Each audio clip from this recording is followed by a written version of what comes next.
Ashtavakra in verse 2 says, to be free, shun the experiences of the senses like poison. Turn your attention to forgiveness, sincerity, kindness, simplicity, and truth. To be free, shun the experiences of the senses like poison. Turn your attention to forgiveness, sincerity, kindness, simplicity, and truth. This is like a preparatory verse. Yesterday I was saying that maybe I should not have glossed over this verse so flippantly the last couple of times when I read it. And there was a feeling to share a bit more about this time. So now what happens is that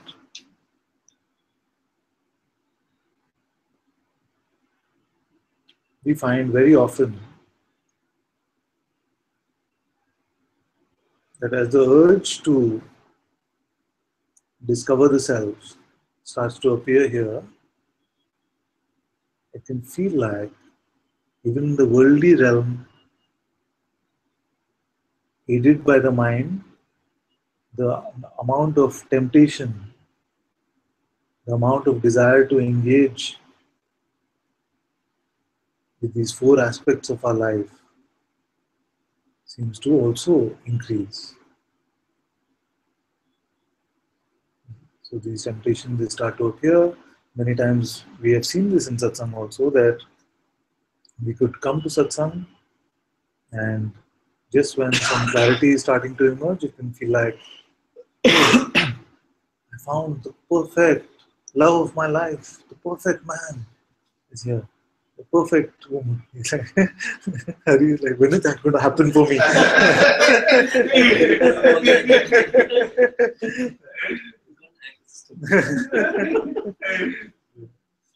So it can feel like, really? And maybe this is my master's blessing for me. Mostly it is not. Mostly it is the distraction which is starting to come and say, yes, this is what I must do with my life. I found my life partner who will complete me, my soul mate. It can feel like that. And then many times it can feel like it just turned out to be another regular relationship with all the ups and downs and just the personalities playing up, and all of these aspects can seem to show up again even in relationships within the Sangha. So the sage has advised us, and this is the only, really the only phenomenally speaking verse in this in this chapter.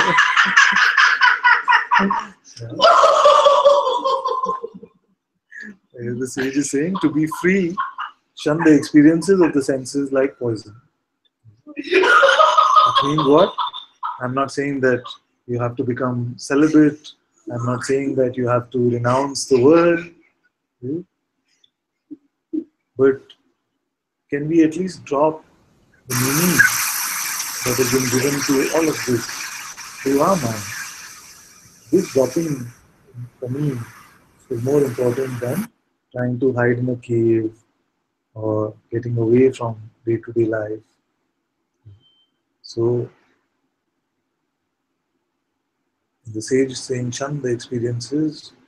I'm just making it even simpler for all of you and saying, let go of your interpretations and ideas about all of this.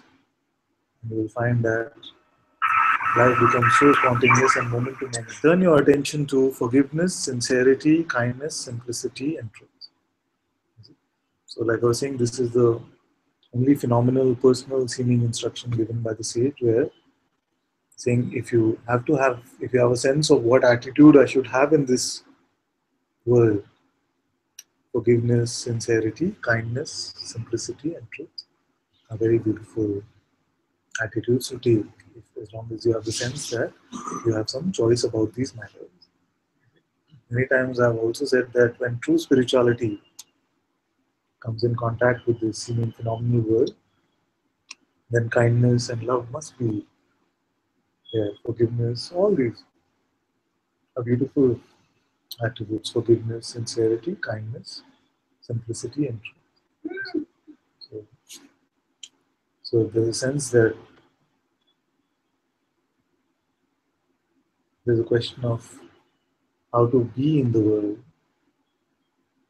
Also, in the past, there was this sense that if you're writing a spiritual document, there must always be some, it must be complete. What makes it complete? It must talk about the truth, but it should also give you a sense of what is moralistically right or wrong. No spiritual text was really complete. You take any type of religion, any scripture, you will have sections on morality, all of these things, how empathy and kindness and truth, all of this. Now, maybe also this is there for the sake of completion. At least one chapter on one verse on how to be in this world should be included so that it's considered a complete text. Mike said, what does shun the experience of the senses mean? Yes.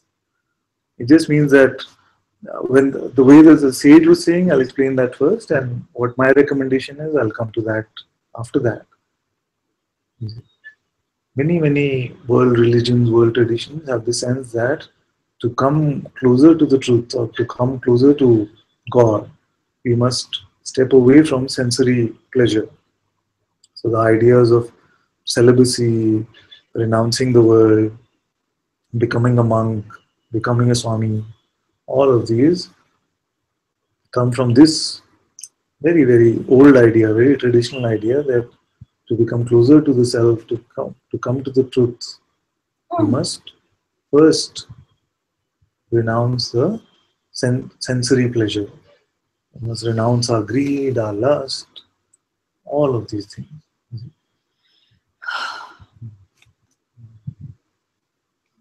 Now, what is happening is that more and more it is seen that that can seem like a failing proposition because, like Guruji says, you start working on your greed and you presumably fix it, then you go to your anger and you fix that, then you go to your lust and you fix that, and you're fixing your lust, and suddenly greed came back. It seems like this endless vicious cycle, which has been propagated in the past. Either times have changed and have become too difficult because there is too much sensory stimulation around us, or whatever has changed. It seems much more simple now to just renounce, instead of trying to renounce anything in the world, much easier to renounce our idea about it, our concept about it, our belief about it. And you see that as we are not buying any belief about it, naturally in the flow of this human existence, what is meant to flow will continue to flow, but it will not feel like the separation ever really happened.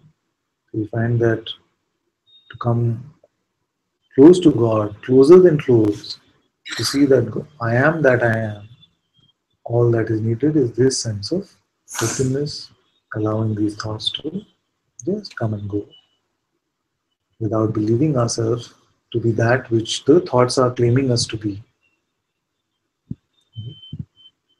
So if I was to write something today, I would not necessarily use these words, shun the experiences of the senses. I would just say, shun the lies that your mind is telling you about who you are.